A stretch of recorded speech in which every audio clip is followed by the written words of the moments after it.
Kejaksaan Agung mengeluarkan seruan agar terpidana Edi Tanzil alias Tan Chu Fan alias Tan Chu Hong segera menyerahkan diri.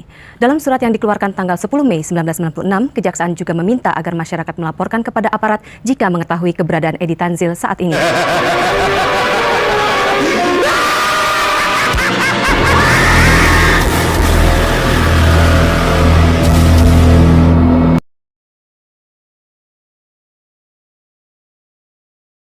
Hey, welcome to Septakid Disaster. Kembali lagi dengan saya, Septakid. Semoga kabar kalian sehat dan berbahagia selalu. Siapa yang belum tahu Edi Tanzil? Seorang koruptor legendaris kelas Wahid yang pernah ada di Indonesia. Edi Tanzil atau Tan Chu Hong adalah seorang pebisnis dan koruptor Indonesia yang melarikan diri dari penjara LP Cipinang, Jakarta pada tanggal 4 Mei 1996 saat tengah menjalani hukuman 20 tahun penjara karena terbukti menggelapkan uang sebesar 565 juta dolar Amerika atau sekitar 1,5 triliun rupiah dengan kurs saat itu yang didapatnya melalui kredit bank Bapindu melalui grup perusahaan Golden Key Group. Pengadilan Negeri Jakarta Pusat menghukum Edi Tanzil 20 tahun penjara, denda 30 juta, membayar uang pengganti 500 miliar, dan membayar kerugian negara 1,3 triliun. Sekitar 20-an petugas penjara LP Cipinang diperiksa atas dasar kecurigaan bahwa mereka membantu Edi Tanzil untuk melarikan diri. Nama Edi Tanzil tentu sudah tidak asing di telinga masyarakat Indonesia karena sejak tahun 90-an hingga kini menjadi koruptor yang masih buron. Berawal dari bisnis becak, bagaimana bisa seorang Edi Tanzil berhasil merugikan negara dengan jumlah besar lewat aksi korupsinya? Kisah kaburnya Edi Tanzil yang misterius selalu menjadi perbincangan hangat masyarakat di kala itu. Edi Tanzil lahir di Ujung Pandang, Sulawesi Selatan, 2 Februari 1953. Edi Tanzil diketahui memiliki keluarga di Cina Daratan, tepatnya di daerah Fuqing, Provinsi Fujian. Keluarga Edi Tanzil di Fujian cukup dikenal karena memiliki harta berlimpah dan kedekatan dengan pejabat tinggi pemerintah Cina. Edi Tanzil sempat menempuh pendidikan di salah satu universitas ternama di Singapura, tetapi tidak ia selesaikan karena memilih untuk membuka bisnis. Bersama sang ayah, Edi Tanzil membuka usaha becak. Di kala itu sedang menjadi alat transportasi favorit masyarakat. Seiring berkembangnya teknologi, Edi Tanzil lalu mengalihkan bisnisnya ke industri perakitan sepeda motor.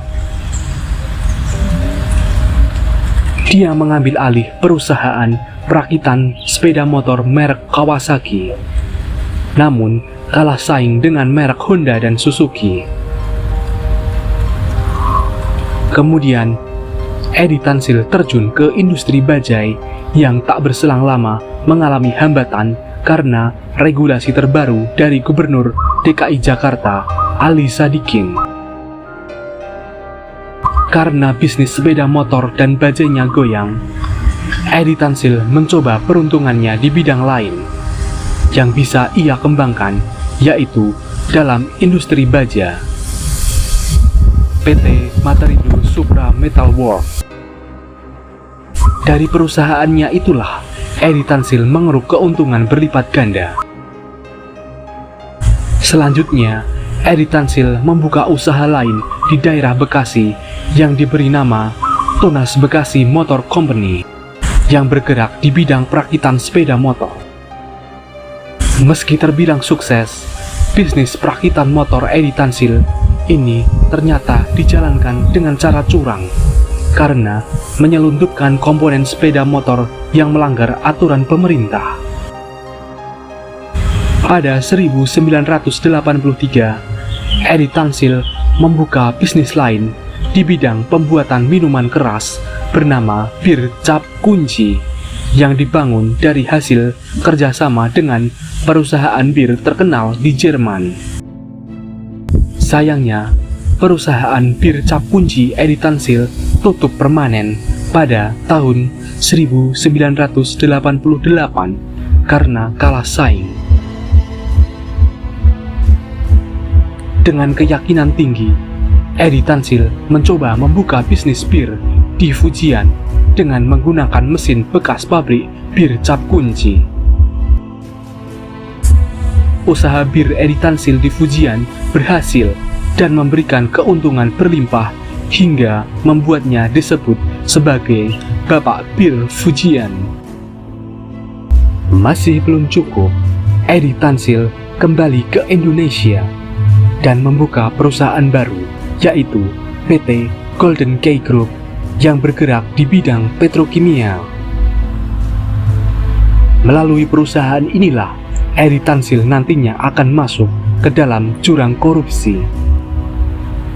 Pada tahun 1991, perusahaan Edi Tansil mengajukan pinjaman kepada Bank Pembangunan Indonesia, Bapindo, dengan jumlah yang fantastis. Karena tak lancar dalam melunasi hutangnya, alhasil kewajiban Edi Tansil itu membengkak hingga mencapai angka 1,3 triliun pada tahun 1994. Kasus korupsi Edi Tansil mulai terkuak saat rapat dengar pendapat antara Komisi 7 DPR dengan Gubernur Bank Indonesia pada tahun 1993. Terkuaklah perusahaan Edi Tansil mendapat pinjaman dalam jumlah besar dari Bapindo tanpa adanya jaminan yang jelas. Satu persatu proyek fiktif di perusahaan Edi Tansil kemudian mulai terungkap. Seiring hebohnya pemberitaan soal korupsi Edi Tansil, salah satu anak Soeharto yang memiliki bagian di perusahaan pengusaha tersebut langsung menarik semua bagiannya dan meninggalkan Edi Tansil sendirian. Banyak tokoh penting yang terseret dalam kasus korupsi Edi Tansil dan akhirnya mendapat hukuman, terutama petinggi Bapindo. Edi Tansil dijatuhi hukuman penjara 20 tahun, dituntut uang pengganti 500 miliar dan denda 30 juta, dan penyitaan semua aset miliknya. Kasus korupsi Edi Tansil bukan satu-satunya aksi menghebohkan yang ia lakukan. Pada tanggal 4 Mei 1996, Edi Tansil diketahui kabur dari LP Cipinang, tempatnya dia ditahan. Edi Tansil diketahui melakukan beberapa persiapan mendetail sebelum kabur, seperti mengeriting rambut dan memelihara jambang untuk mematangkan penyamarannya. Edi Tansil diketahui berhasil kabur bersama keluarganya karena dapat bantuan dari para pejabat yang ia suap. Edi Tansil berhasil kabur karena bekerja sama dengan sejumlah petugas LP Cipinang. Dan janggalnya, kaburnya Edi Tansil tersebut baru diberitakan berselang 3 hari kemudian. Sejak saat itulah, keberadaan Edi Tansil menjadi misteri hingga saat ini. Belum berhasil ditangkap. Beragam rumor menyebut Edi Tansil kabur ke luar negeri, dan salah satu dugaan kuatnya, ia pergi ke kampung halaman keluarganya di Fujian.